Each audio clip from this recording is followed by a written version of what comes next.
This video was brought to you in part by Moment.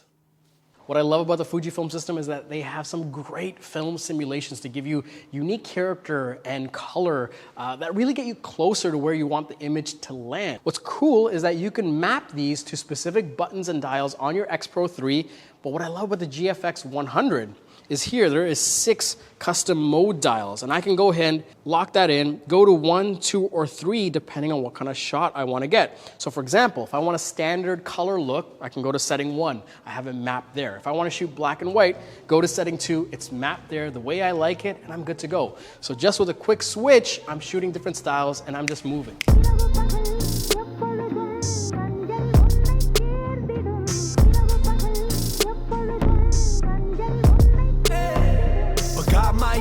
Vacation, and the promised land ain't never promised. My baby telling me to be patient, but the devil always working overnight, my darling. Good morning and welcome to the channel. If it is your first time here, hello. On this channel, you'll find a ton of content around the gear, around the applications and techniques that I use for my personal photography. In this video, I want to talk about my first impressions with the newest medium format solution from Fujifilm, the GFX100s. At the time of publishing this video, I am still going through the files and wrapping up the final review, so be sure to check back in the coming weeks for that video. Now, enough of that, let's talk about this camera.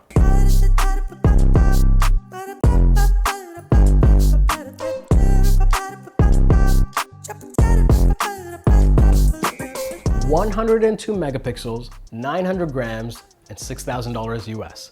Those would be the 3 headlining points of the GFX100s.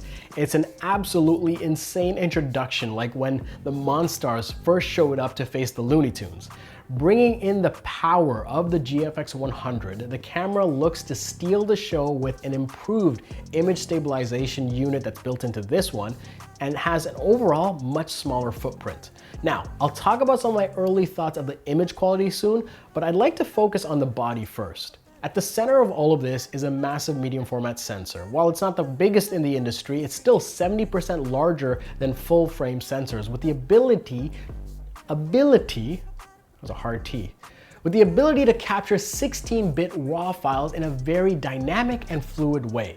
This camera is the size of a traditional DSLR where I pick it up and it brings back the muscle memory when I used to use the Nikon D800 to shoot concerts. It's a stark departure from the X-T4 and X Pro 3, but it's not nearly as heavy as DSLRs of yesteryear. At 900 grams, your brain is practically fooled, where you're expecting this thing to feel a bit more dense. Some key differences you'll see compared to Fujifilm X series bodies is that this mode dial here has 6 custom modes, a dedicated still movie switch is on the outside of this, and there's an always on sub LCD at the top of the camera, and a more disc-like directional pad on the back. I'll reserve my final opinion on all of these for a full review, but I'll say it's an interesting combination of items that makes this camera more functional than not. The grip feels nice, where the indentation for your index finger improves the handling. Now, on the back of this camera, you have a small protrusion that looks less uglier than my elbow, and functionally it's great because it prevents you from accidentally triggering the shortcut, the quick menu shortcut button. Here's the thing though, it seems a little too low on the camera where it feels somewhat uncomfortable at times. I feel like I'm pushing against this thing unnecessarily with my hand. I want to test this out a bit more and see if other photographers even think this way, but it's something that just crossed my mind when I was putting this video together. This camera is rounded out by 2 UHS 2 card slots, microphone, headphone, and remote jacks, USB-C, micro HDMI, and a sync terminal. Pretty much all the necessities you would expect from a professional photography tool are found on this camera. Now, let's talk about the images themselves. Before I continue, I have to take a minute to thank the good people at Moment who have been supporting my journey for quite some time, and even more so lately. If you don't know about them by now, well, they're the people that made those super dope lenses for your phone, then opened up a full-on camera store online, dropped tons of educational content from your favorite creators, and now are selling presets and LUTs from those creators as well to make your post-production process even easier. What is even more special is that you can hit up their gear guides, these people that are into cameras, and interact with them in real time, asking them your questions and requesting suggestions from them. Over the last few years, I've gotten to know a few people from their team, and they are incredibly passionate about the creative journey. So go ahead, visit shopmoment.com and jumpstart your creativity today.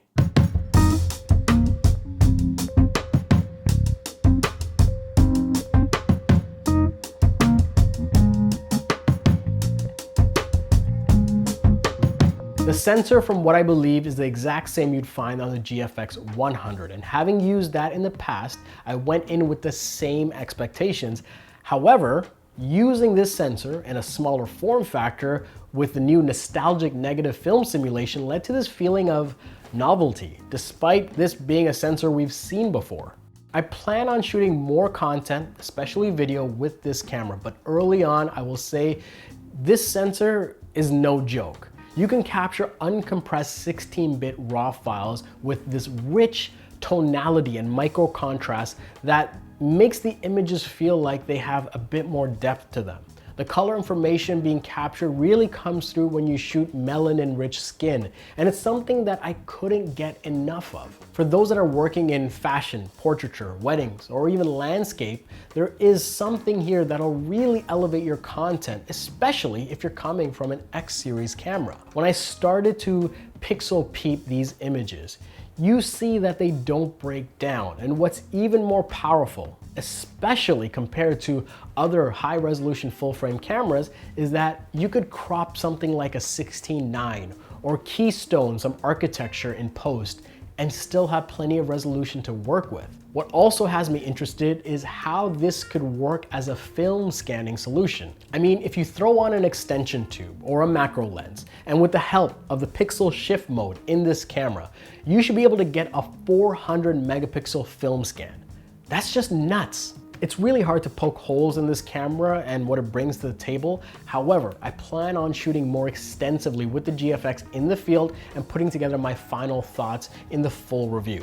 At first glance, all I see is robust imagery that explodes with color and tonality like a starburst for your eyeballs.